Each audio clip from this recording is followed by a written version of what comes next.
Hello and welcome to News Now. I'm your host, Taylor Inman. We're going over this week's biggest headlines and what's coming up for the Flathead Valley. I got the opportunity to chat with Glacier National Park education staff about their distance learning programs, where they speak to classrooms all across the country and inspire students to get outside. But first, here's some headlines.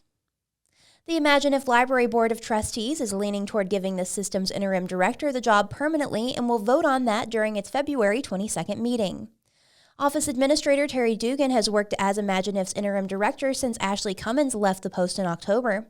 She's been with the library for more than a decade, and trustee Doug Adams says the staff is supportive of her taking over the role full-time. Dugan declined to comment when asked if she would accept the full-time director's position. Adams said trustees didn't consider any other applicants for the position because the last director's search generated backlash toward the library and Cummins. Her hiring caused the library to lose state accreditation, or about $30,000 in funding, because she lacked a master's degree. But that education requirement was lifted after the Imagine If board petitioned the State Library Commission last year to remove it for library directors serving populations larger than 25,000.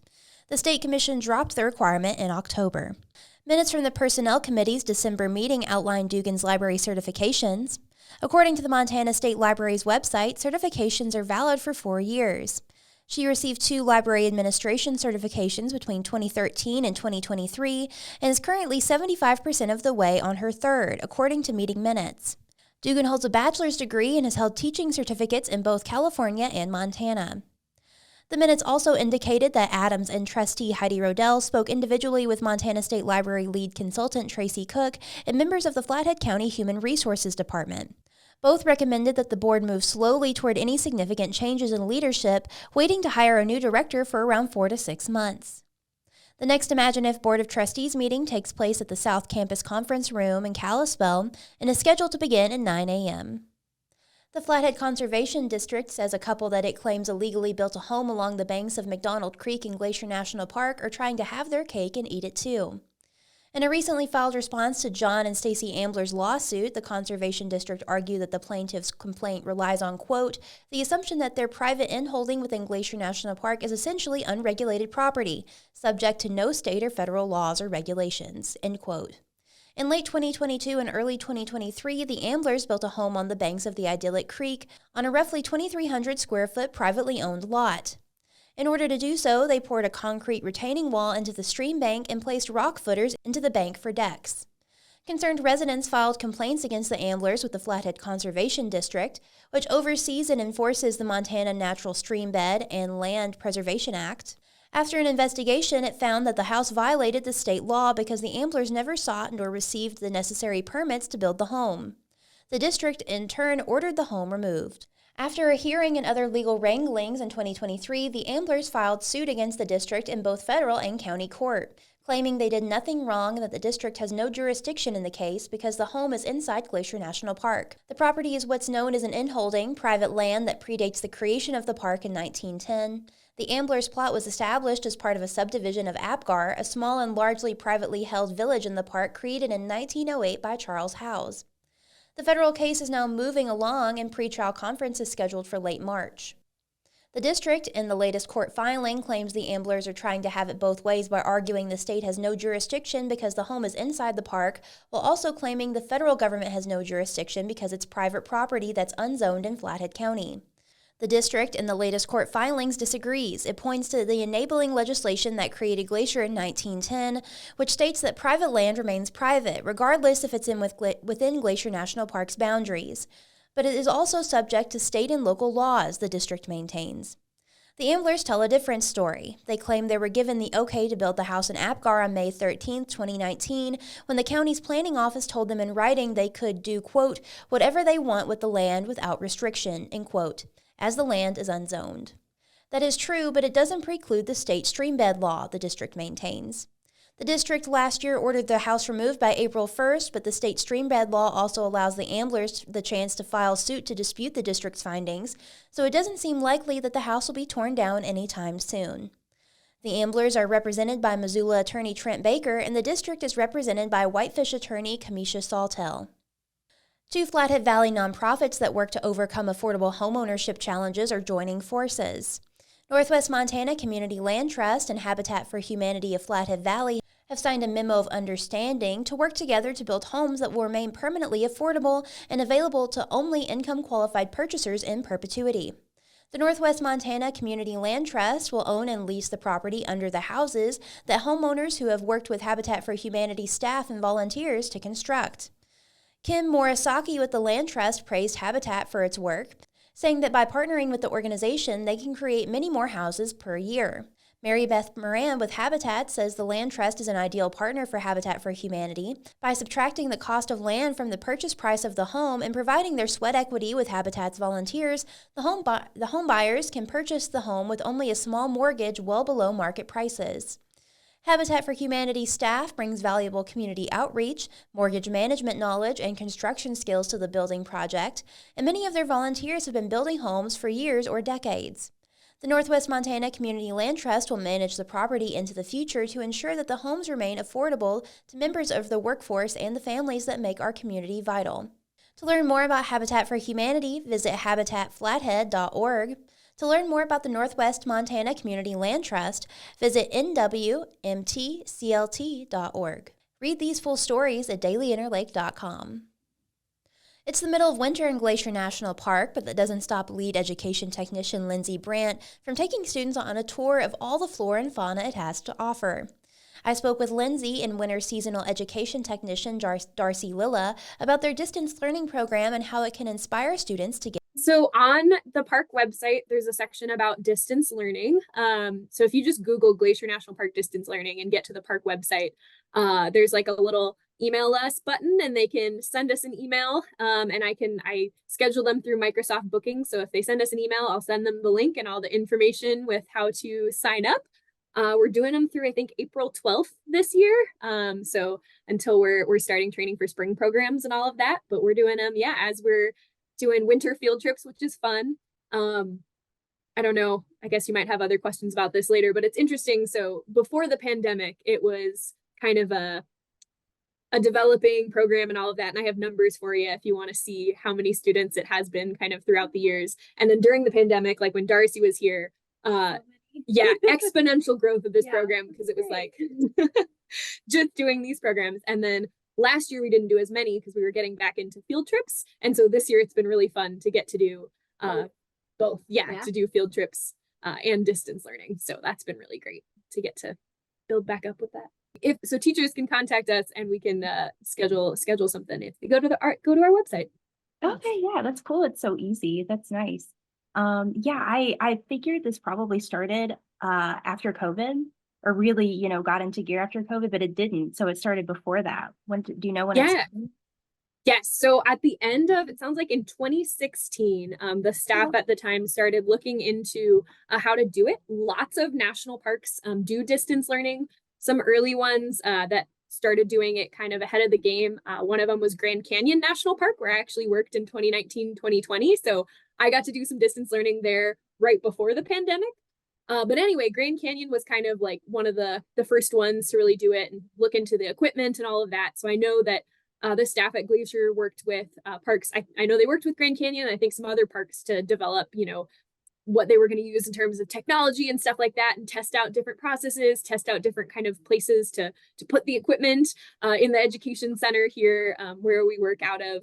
And they started doing, a couple schools at a time, trying things out, seeing how it went. But it was, in addition to just, the regular field trips and stuff like that. So then during COVID, luckily there was then already that in place, and they'd already figured out, how to at least do some distance learning programs. And of course, during COVID, all these technologies and Zoom and Google Meet and all these things became much more common. So it became even easier to connect with students. Because I remember at Grand Canyon in 2019, we're like, can you use, we were using Skype or IP address calling, and it was sometimes confusing to tell the teacher oh yeah, we have to use Skype or use this, and they had to figure out the technology. And now it's we're hey, yeah, send us a link to whatever platform you want to use.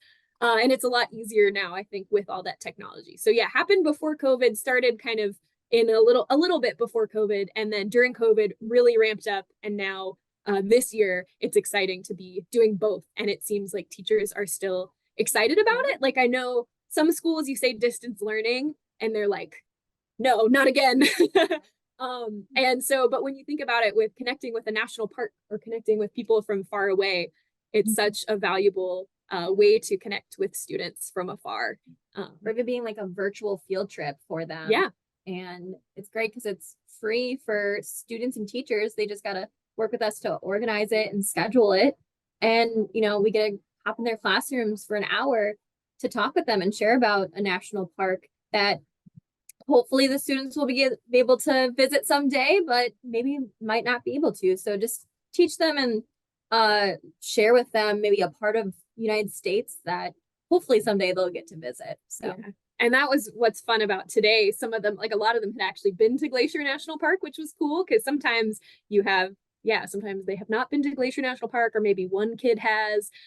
So I think it's fun with whatever audience that you're working with. And it's fun to kind of adapt it based on what they know about Glacier, or kind of what they've learned.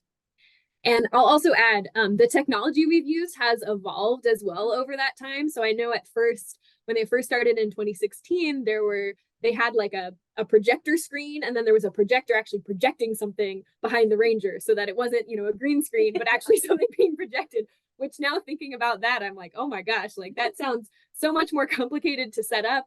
And then later, they started using a green screen technology. And then this past year, we were having some trouble with that. And so we updated to a different broadcast software. And so now it's like way easier, like I was reading old SOPs and they were like, it's going to take 2 people 30 minutes to set up all the distance learning equipment. And in here, we have the green screen hanging from, you'll see the pictures, I guess. In this little office, we got the green screen, we've got our screens, and, you got to turn on the computer and start the green screen and all of that, or start the software for the green screen. But then it's way simpler than what it has been in the past, which is nice because it makes it a little easier. And we can do it in this office, even while there's a field trip going on outside and other rangers are like doing a field trip. Yeah. Anyway. I was going to ask about the technology element. So thanks for explaining that a little bit. Are there any other like big differences between presenting for like this virtual presentation and like what you don't normally do for intern? I would say, it's interesting, I think, and if you have anything to add to this, Darcy, feel free, but it is interesting because so much of what we think about with environmental education is place-based and about really experiencing the park and being there and, touching things and seeing things and interacting with nature. And so it's interesting because you can't really do that in the same way with distance learning. But it's so fun to find these different ways that, places have. It's so fun learning from other parks too. So I love collaborating with other parks and seeing their programs. Like I was to update our technology, I was working with Rocky Mountain National Park and one of the rangers there, and I observed one of her programs, and I think she's going to observe one of my programs. And because there's all these different techniques and stuff like that. So when you're on a screen, you might have noticed I was moving around a lot. I was doing like very exaggerated gestures because I think, you can't just stand there and give a presentation because the nature and all of that isn't there to speak for itself and kind of be part of that experience. When you're taking kids snowshoeing, like they're just having a new experience. It's different. But when you're presenting on a screen in their classroom, you really gotta, I think that's what's fun about the green screen, interacting with stuff. When there's a bears program, sometimes I'll be like, oh my gosh, a bear. Interacting with it, being really just enthusiastic because that doesn't always come across on a screen. So it's definitely a different style. And you have to find creative ways to engage them and help them kind of experience the park. So that's what was fun about, we do a virtual hike for the Habitat Adventure program, and we kind of imagine that we're going on a hike, which works really well for younger kids. But bringing in, different discussions and ways of engaging them, of talking with your partner, raising a hand, all that kind of stuff. Yeah, it's definitely, so I've done interpretation here at Glacier as well in the summers, and it's very different setting and context, just like Lindsay was saying, of teaching, going from in-person, allowing people to be hands-on, I think is a great way to teach, but you kind of lose that aspect in distance learning programs because it is distance learning. So like Lindsay was saying, like having these different unique techniques to try to incorporate to still keep people engaged and connect with this resource that they may be states and miles away. But yeah, coming up with fun activities to get the kids still engaged during the program. I know we use like sometimes different props as well to show them things, have different games in the program, as well as those discussions too. And even demonstrations, which Lindsay I was gonna has say, an I did example. grab, I don't have the full example, but we have in our geology program, we make rocks, or we try to. We'll have, we have like a little, there's a kitchen slide that goes up, and we have like an apron we put on, and then it's like, okay, what are the ingredients in a sedimentary rock? And so we get some sediment, we put it in the bowl. We have currently some sediment here drying out on this pan, so we can reuse it. We add some water, we mix them together. It's like, is that a rock? No. Oh my gosh. Okay. But like, we need pressure. Okay. I'm pretty strong. I'm going to try to put some pressure on these rocks. Like, is this a rock? And the kids are like, no. And it's like, what else do we need? And they also need time. So that's fun. At just another fun example of that, when I was at Grand Canyon, and we talked about also in the geology program, there's fun stuff you can do with geology. We would have the teacher prepare a spray bottle of water before the program. And we would say, okay, the teacher, like, do you have your special prop ready? And so we'd say, okay, everyone close your eyes. Your teacher is going to hit you with the strongest force that shaped the Grand Canyon. And then the teacher like squirts them with the spray bottle. And then some of the kids are like, yes. And then some of the kids are like, what was that? And it's just a fun way to find ways to make it immersive. And, like the making rocks, you're still on the screen. But like with that, it's, what are ways that you can bring it into the classroom as well. So that's really fun. So it's a lot of thinking of activities and things to engage the students instead of them just listening like to a lecture. Like, we definitely don't want that. We want it to be as engaged with the students as possible through the screen. And by doing that with some fun activities, humor, by doing fun, having discussions that make them think a little bit more critically as well, especially for those older students. But even like, I also love the Habitats program. And I know like with the ASL, incorporating motions and like physical movement is really great too. So yeah, some of the symbols we use for different things, not all of them, but some of them are American Sign Language. Yeah, so that's fun. I noticed that. I was like, I think this means, because that meant tree, right? Yeah, so that's the forest. Yeah, and the water. Yeah, the water too. So I don't know. That's a fun way both to incorporate movement, but also to have those. Yeah, that's awesome. I noticed how interactive it was. I figured, there'd be some like hand raising and things like that, but the water bottle thing is so fun. You've already talked a little bit about it, but what was your experience like doing this in other parks? And Darcy, you can jump into if you have something to add about that.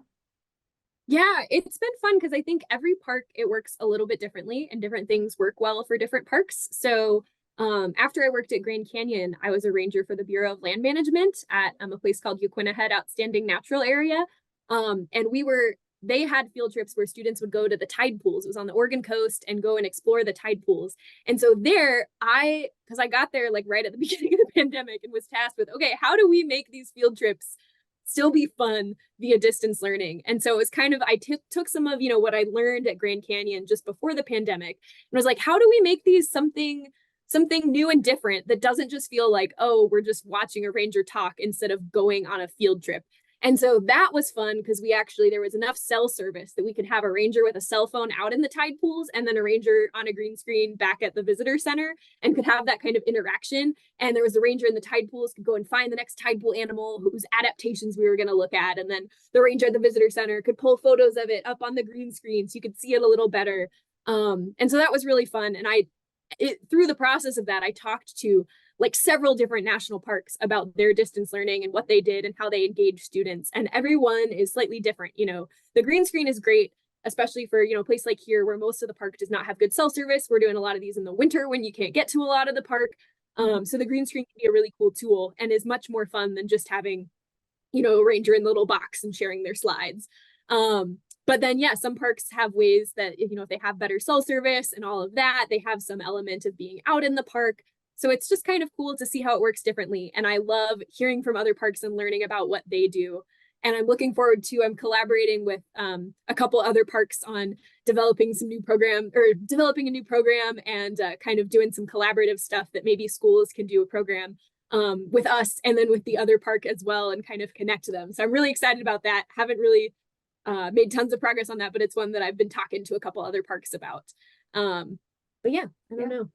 Yeah, and most of my experience with distance learning has been here at Glacier. But in 2021, with an addition of doing these live virtual distance learning programs, we also, so even for the local school here in West Glacier, so although they're literally right across the river, we couldn't go into their classroom during COVID. So we would record different kind of like lessons and then put together packets for the teachers to still do activities with their students and still, bring us into the classroom, but with us not actually being there. So sometimes we do live like distance learning programs with them even, but we would also pre-record programs as well. So that was a really great experience, and really great to still connect with those kids, even though they're just a couple miles away, but we couldn't go in those classes. Yeah, during those weird times. But it was a great way to still be able to connect, even with local schools when we couldn't go into their classrooms like we once did, or them come to us, but we could still reach out to them and do education for them. And I'll just add as well, I know some parks will do distance learning too as kind of a like intro before a class comes on a field trip, which is something that I know when initially that was being developed here, that was kind of a thought. And then I think because we ended up having the pandemic and all of that, it is a little time consuming, but that's something where, it could potentially be a way to connect with the class beforehand. And so I know some parks do something like that and use distance learning that way, and something that, I've thought about here, and, it'd be interesting to try to incorporate that a little bit more. So I think that'd be fun to test out and see, because then, you're not just, show up at the park, have a field trip with a ranger, and then go home. And of course we have lots of materials that we send, of pre and post lessons, but that's another potential way that distance learning could be used, and is used in some places, is as kind of like a pre-visit, especially if you get, students that, I don't know, haven't been to the park before, and you want to help prepare them and make sure they're ready. Yeah. I think it also would kind of get them a little bit more excited for the field trip. Yeah, absolutely. And I guess I did do I did a couple of those then at Uquinahead when I was working for the BLM. Then like the next year, when we were doing programs and some distance learning, we did some distance learning for schools that weren't able to travel, which is also nice. Like schools don't always have field trip budgets to travel. So even with schools that are closer by, this can sometimes be a great option. Obviously, if you're close by, it's nice to come to the park, but it can be a fun way to still connect with a ranger and learn about a place that maybe you've been to before. So when I was at Uquinahead, kind of the second year, we had some distance learning, some in person, and like we had like a preschool class that was coming in person, and they we really needed to prepare them of like, this is what it's going to be like. So we did do a distance learning program beforehand and talked about like, how to explore the tide pools, and like, this is what you're going to expect. This is what the park is like. So with a group like that was a little not as used to going on field trips and just getting into the whole school thing, it's very helpful to do that. Yeah, definitely. I could see that, especially for when, you have little kids around like water, the ocean. That's fun though. Yeah, good to prepare them in advance. Yeah. Well, I think that's all I got for you guys. I guess maybe one last question for you. What do you enjoy most about doing these? They seem really fun. That's a good question. Do you want to go ahead? Oh boy.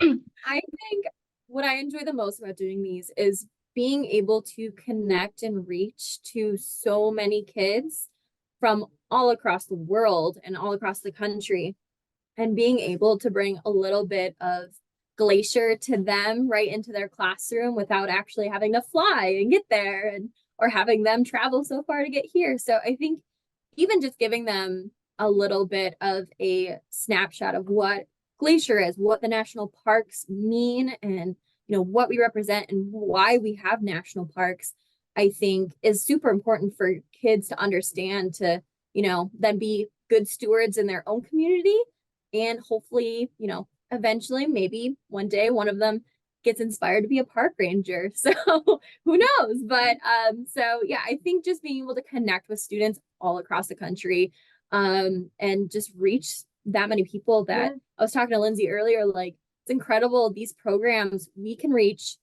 hundreds of students, or we had a class, I think a distance learning program with 90 students. So like 3 different classrooms. We limit it to 3 classes. Yes. Because otherwise it's hard to keep it interactive beyond there. But yes, still, but like 3 classes with a total of 90 students. Like, I was like, imagine having 90 students come in person on a field trip. Like, that's a lot. But to be able to do that in a virtual setting and be able to connect with that many students and not be, a little bit crazy, is incredible. So I think that's the best part of distance learning.